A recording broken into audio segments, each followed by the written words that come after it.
হ্যাঁ, দ্রব্যমূল্য বৃদ্ধি পেয়েছে অস্বাভাবিক হারে, ব্যাপারে কোনো সন্দেহ নেই।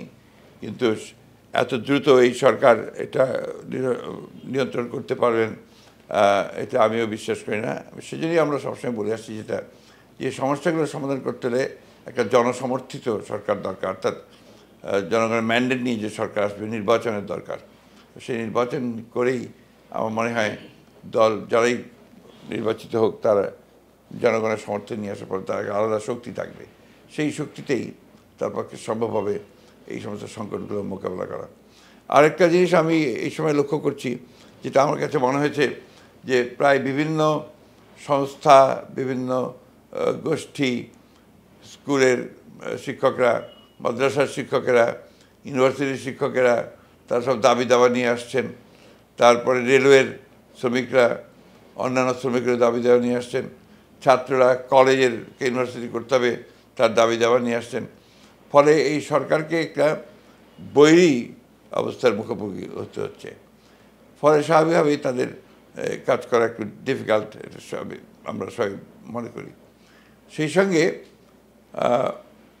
সরকার যে একটা ভালো কাজ করেছে এটা তো আমাদের স্বীকার করতে হবে, সেটা হচ্ছে সংস্কার করার জন্য তারা কতগুলো কমিশন তৈরি করেছে। এই কমিশনগুলো তাদের সংস্কার রিপোর্ট তৈরি করবেন।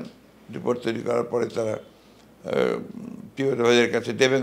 দেওয়ার পরে চিফ অ্যাডভাইজার বিরোধী দলগুলোকে ডাকবেন, তারা কথা বলে সেই সমস্যাগুলোর সমাধান করবেন বা সংস্কারগুলোকে আপনার বাস্তবায়িত করবার উদ্যোগ গ্রহণ করবেন। এখানে আমরা যেটা বলেছি যে এটা একটা ব্যাপক ব্যাপার, সংস্কার একটা চলমান প্রক্রিয়া। এখানে শুধুমাত্র নির্বাচনের জন্য যে ন্যূনতম সংস্কারগুলো করা দরকার, সেই কেন্দ্রিক সংস্কারগুলোকে দ্রুত করে এগিয়ে নিয়ে যাওয়া। যেমন নির্বাচন কমিশন বা নির্বাচন ব্যবস্থার ব্যাপারে প্রশাসনকে আপনার নিয়ে আসা, আইন শৃঙ্খলা পরিস্থিতিকে নিয়ন্ত্রণ করা এবং তাকে সংস্কার করা। সেই সঙ্গে বিচার ব্যবস্থার আপনার কিছুটা সংস্কার করা। এই বিষয়গুলো তো আপনার কাছে অর্থনৈতিক সংস্কার করতে হবে, শিক্ষার একটা বড় সংস্কার প্রয়োজন আছে, হেলথের বড় সংস্কার প্রয়োজন আছে। তো এই বিষয়গুলো কিন্তু আপনার অন্তর্বর্তীকালীন সরকারের পক্ষে করা সম্ভব হবে না। সেই জন্য আমরা বলেছি যে এগুলো যত দ্রুত সম্ভব সংস্কারগুলো করে ইমিডিয়েটলি নির্বাচনের দিকে যাওয়া।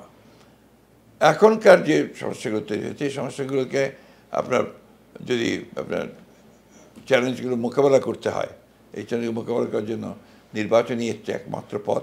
নির্বাচন ছাড়া বিকল্প কোনো রাস্তা নেই এবং সংস্কারগুলো এর মধ্যেই, চলমান প্রক্রিয়ার মধ্যেই সংস্কারগুলো করতে হবে। এই ক্ষেত্রে জাতীয় ঐক্য একটা খুব বড় গুরুত্বপূর্ণ বিষয়। আমরা বারবার বলেছি যে এখানে ছোটোখাটো বিষয়গুলোতে বিভক্ত না হয়ে আমরা প্রধান লক্ষ্যগুলোকে সামনে নিয়ে ঐক্যবদ্ধ থাকি এবং গণতন্ত্রে উত্তরণের, ট্রানজিশন টু ডেমোক্রেসি, এ ব্যাপারটাকে আমরা নিশ্চিত করি। একটা কথা আমাদেরকে স্বীকার করতেই হবে যে গণতন্ত্রের ব্যবস্থা ছাড়া আর অন্য কোনো ব্যবস্থা গণতন্ত্রের মতো ভালো হতে পারে না। গণতন্ত্রের সব কিছু ভালো তা না, কিছু কিছু খারাপও আছে, but it is the best amongst the worst ধরে নিতে হবে। সেইভাবেই আমাদেরকে আপনার গণতন্ত্রকে প্রাতিষ্ঠানিক রূপ দেওয়ার জন্য কাজ করতে হবে। আমি এই প্রতিষ্ঠা বার্ষিকীতে আমি এই আহ্বান জানাতে চাই যে আজকে যেমন এই সরকারের দায়িত্ব রয়েছে তার দায়িত্ব পালন করবার, একইভাবে দায়িত্ব রয়েছে আমি মনে করি মিডিয়ারও একটা বড় দায়িত্ব আছে।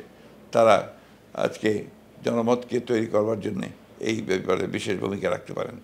রাজনৈতিক দলগুলোকেও আহ্বান জানাতে চাই যে ছোটোখাটো যে বিভক্তি আছে সেগুলোকে ভুলে গিয়ে এই মুহূর্তে গণতন্ত্রে ফিরে যাওয়ার জন্য তারা ঐক্যবদ্ধ হয়ে কাজ করবেন, এটাই আমাদের প্রত্যাশা।